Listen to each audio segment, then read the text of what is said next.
Oke, assalamualaikum warahmatullahi wabarakatuh. Sebelumnya, ini kita udah mencapai apa sih minggu ke-12 ya, ke-12 atau 11 gitu. Nah, pada hari ini aku bakal ngejelasin terkait TOR atau Term of Reference. Apa sih TOR itu? Nah, TOR itu adalah kerangka atau rencana sebelum dimulainya peliputan gitu, ngebahas tentang apa sih topik yang akan dibahas nanti, siapa sih narasumbernya, kenapa sih itu penting. Nah, hal itu tuh terjadi atau proses sebelum peliputan berita atau peliputan artikel itu gitu. Nah, kenapa penting? Nah, jurnalis ini sebelum meliput harus mempunyai TOR agar saat nanti turun ke lapangan si jurnalis tidak kerepotan atau bisa disebut dengan kerja yang harus lebih terstruktur dan gak ngaur ngidul nanti pas di lapangannya gitu. Itu pentingnya TOR. Nah, di dalam TOR itu ada beberapa hal penting yang harus kita perhatikan dan yang harus kita gunakan. Contohnya itu kayak tadi, siapa narasumbernya, topik apa yang bakal kita bahas, terus observasi lapangan terlebih dahulu, terus rencana visual, mau foto, mau gambar, atau mungkin mau suara saja, sampai mungkin nanti proses akhirnya itu tenggat waktu. Nah, semua itu berguna banget buat jurnalis untuk menyusun peliputan supaya rapi dan sesuai standar media gitu. Nah, teman-teman, kenapa TOR itu penting banget dalam proses peliputan berita atau artikel nanti? Nah, gini, TOR itu punya peran penting di dalam peliputan. Karena kenapa? Semua itu kerangka sudah ditentukan di dalam TOR. Ya, bisa meningkatkan kualitas dan hasil daripada liputan ini. Karena di dalamnya sudah ada bisa jadi dalam TOR ini kita bisa jadi lebih fokus untuk menggarap suatu untuk meliputnya ini, bisa jadi lebih fokus, lebih terstruktur, dan yang paling penting sesuai dengan etika jurnalistik gitu. Jadi jurnalis ini nggak usah repot-repot lagi, nggak usah keblinger karena semua itu udah direncanakan dari awal dengan adanya TOR ini. Jadi seberapa penting banget adanya TOR. Sekarang kita soalnya kemarin tuh nyenggo terkait apa bedanya TOR dengan sponsor. Apa coba?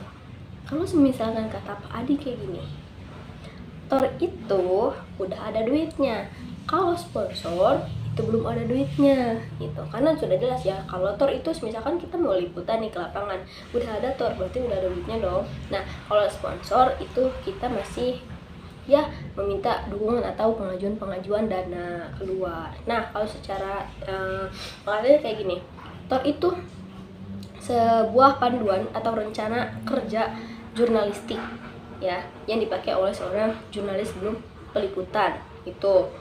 Nah, sedangkan sponsor itu lebih ke pihak yang mendukung, baik mendukung yaitu pakai dana atau mungkin pakai fasilitas gitu. Jadi orang luar, orang eksternal yang mendukung adanya acara itu. Sudah dibedakan dari sini, sudah jelas banget.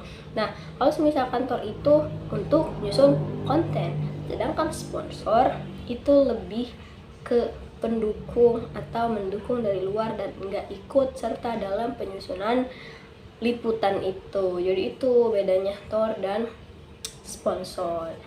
Nah, jadi sudah jelas ya tadi berbicara mengenai TOR ya. TOR itu penting banget buat proses peliputan kita seorang jurnalis untuk meliput ke lapangan gitu.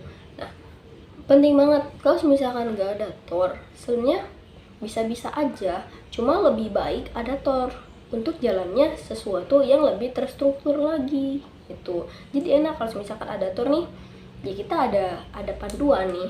Kalau misalkan nggak ada TOR kayak ya gimana nih, ini apa dulu nih yang harus dikerjain gitu, terus nanti bakal acak-acakan. Nah, tidak menutup kemungkinan lah bakal acak-acakan. Jadi adanya TOR itu untuk memandu, untuk mengarahkan arah daripada liputan kita mau kemana gitu. Masa tiba-tiba nanti kita ke lapangan kan karena belum ada TOR, waduh ini siapa ya, kita ngeliput siapa ya gitu tuh. Tapi ada juga sih yang misalkan ke lapangan itu dia posisinya memang mendesak dan tiba-tiba gitu mendadak lah, bisa nggak pakai TOR, cuma lebih baik pakai TOR gitu. Pentingnya pakai TOR itu Tadi kan sudah dijelaskan betapa pentingnya peran Thor di dalam peliputan gitu. Nah, mungkin sobat Fuji, teman-teman Fuji, aku udah sampai sini aja pembahasannya. Kita bakal ngebahas yang lainnya di minggu-minggu yang akan datang. Karena sekarang sudah Learning Journal ke 12. Kalau nggak 11 nih, lupa saya. Ya gitu ya, mungkin hanya itu yang bisa saya sampaikan. Kurang lebihnya mohon maaf. Terima kasih, saya Puji Rahayu pamit undur diri. Wassalamualaikum warahmatullahi wabarakatuh. Bye bye.